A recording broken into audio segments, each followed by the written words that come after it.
I want to tell you about my life and the strange things I've seen, and before I do, I want you to understand that my actions in the end had reasons. I was born to a single mother. She was only 15 around the time I was born, and she wasn't exactly ready to be a mother. Apparently, my dad was even less ready because his parents ended up sending him to boarding school, so he wouldn't have to be responsible for me and my mother. We were mostly supported by her parents, but otherwise we were completely alone. I started discovering my gift when I was about 5 years old. My great-grandmother had passed away. I felt really confused when I walked into the viewing room of the funeral parlor and saw my gran sitting in a chair next to her own casket. At that point, I already grasped that death meant you were gone forever, and yet there she was. My confusion was overpowered with my relief. Approaching her, she seemed different. There, but not quite the same. Like when you're picturing something in your head. Your eyes are open, and you're clearly seeing what's in the room, but something entirely different at the same time. She whispered in my ear, kissed my forehead, and disappeared. I walked up to my mom and asked her about the roses in Italy, as Gran had instructed. To this day, I still don't know what that meant, but it was something important enough to make my mother fall to her knees. She held me, and it was the only time that I remembered feeling like she truly loved me. As I grew, my gift became more apparent. I'd see people I wasn't supposed to see in everyday situations. A few would even notice me and follow me home. I didn't mind. None of them ever imposed or tried to harm me. They just wanted company until they figured out how to move on, or they found someone that was more interesting to follow around. I talk as if it were normal. My mother put forth no effort to stop me, but still acted embarrassed when I did it around other people. No one took it seriously though, not like Mom did.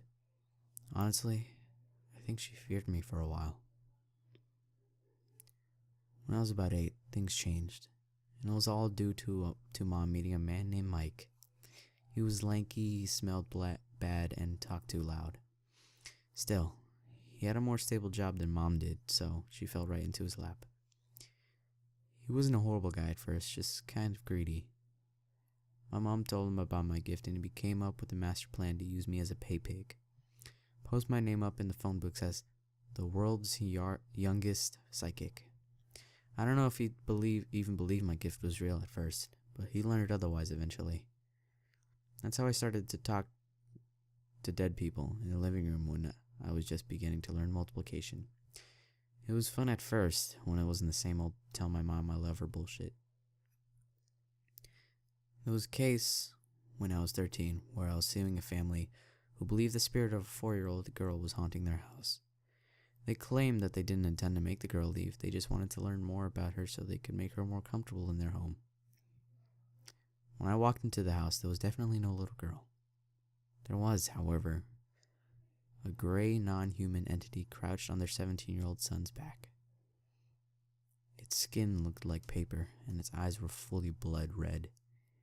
It came in human-like shape, but it was far from human.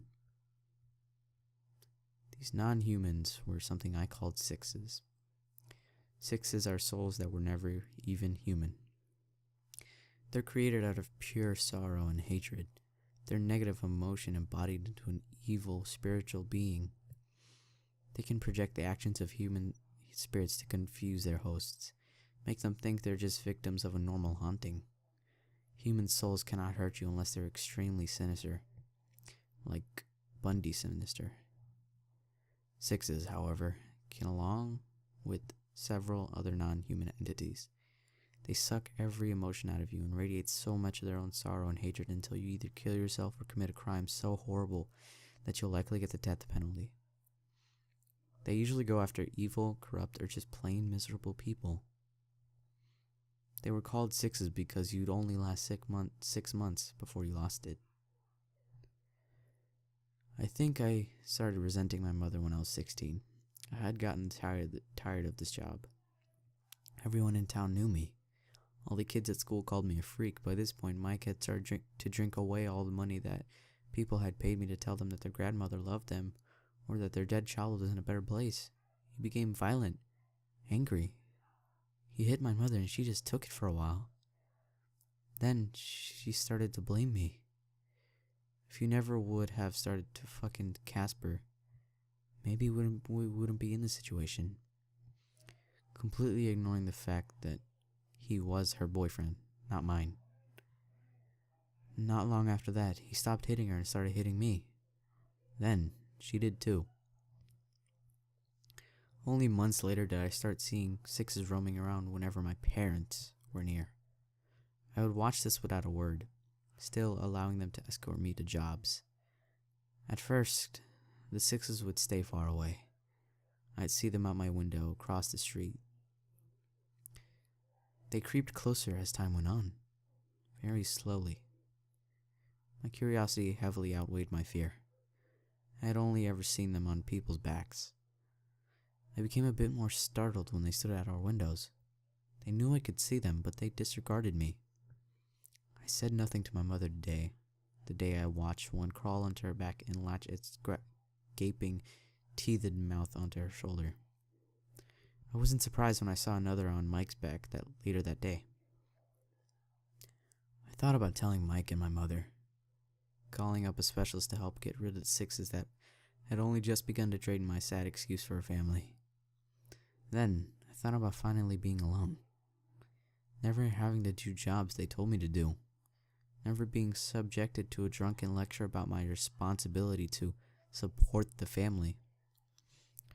Never explaining my bruises away to teachers. So I didn't. I just sat back and enjoyed the show.